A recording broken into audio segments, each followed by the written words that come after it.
जहानाबाद समाहरणालय के पास नगर परिषद कार्यपालक पदाधिकारी के विरुद्ध वार्ड पार्षदों ने 5 सूत्री मांग को लेकर दिया एक दिवसीय धरना।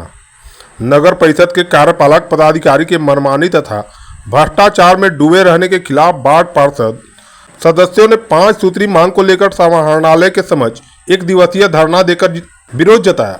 वार्ड नंबर 22 वार्ड पार्षद प्रकाश कुमार ने कहा कि नगर परिषद कार्यपालक पदाधिकारी भ्रष्टाचार के आंकड़ा में डूबा हुआ है तथा अपनी मनमानी करते हुए हम पार्षदों को हमेशा अनदेखी करना उनकी आदत बन गई है।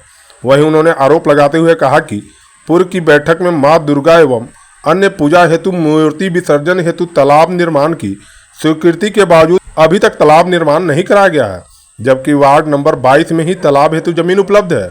उन्होंने कहा कि चूंकि जिला पदाधिकारी का स्पष्ट निर्देश है कि किसी तरह की मूर्ति नदी में नहीं विसर्जित किया जाएगा। वहीं उन्होंने कार्यपालक पदाधिकारी पर रोशनी, जलापूर्ति, भूमिहीन के बीच जमीन वितरण में अनदेखी, तानाशाही तथा भ्रष्टाचार में डूबे रहने का आरोप लगाया। उन्होंने यह भी कहा कि यदि धरना देने के उपरांत भी कार्यपालक पदाधिकारी नहीं समझे तो सड़क से लेकर सदन तक मार्च किया जाएगा, फिर भी नहीं समझे तो भूख हड़ताल भी किया जाएगा। वहीं धरना में सैकड़ों की संख्या में लोग उपस्थित रहे तथा कार्यपालक पदाधिकारी के विरोध में नारे लगाते रहे।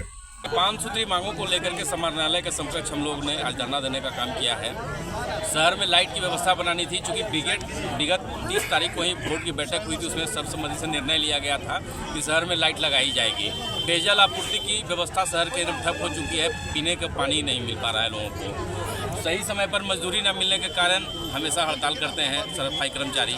आखिर क्या कारण है? कारण बस यही हमको समझ में आया पिछले 3 महीने से, जब से ये कार्यपालक पदाधिकारी इतना भ्रष्ट हैं कि हमेशा भ्रष्टाचार को बढ़ावा देने का काम करते हैं।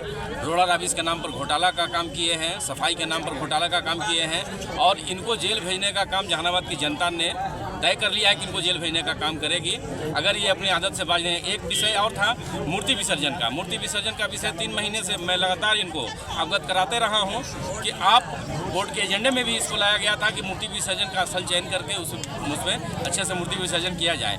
इनके तानाशाही रवैये के कारण आज तक इस पर कोई दिशा में इस पर कोई काम नहीं हो पाया, जबकि हमारे वार्ड में पर्याप्त मात्रा में ज़मीन है जहाँ पर कृत्रिम तालाब बनाकर अच्छे से मूर्ति विसर्जन किया जा सकता था। अभी लगातार पर्व है प्रकाश जी, ये रवैया रहा तो फिर कैसे होगा पर्व? हम लोग सड़क से सदन तक आवाज़ उठाए हैं, उठाते रहेंगे और उनको जेल भेजने का भी काम करेंगे, क्योंकि ये हिंदुओं का सबसे बड़ा त्यौहार दशहरा पूजा, छठ पूजा सब कुछ आने वाला है, दीपावली आने वाली है और किसी तरह की कोई व्यवस्था नहीं बनाई जा रही है, जिसके कारण इस भ्रष्ट पदाधिकारी को हम जेल भेजने का काम करेंगे।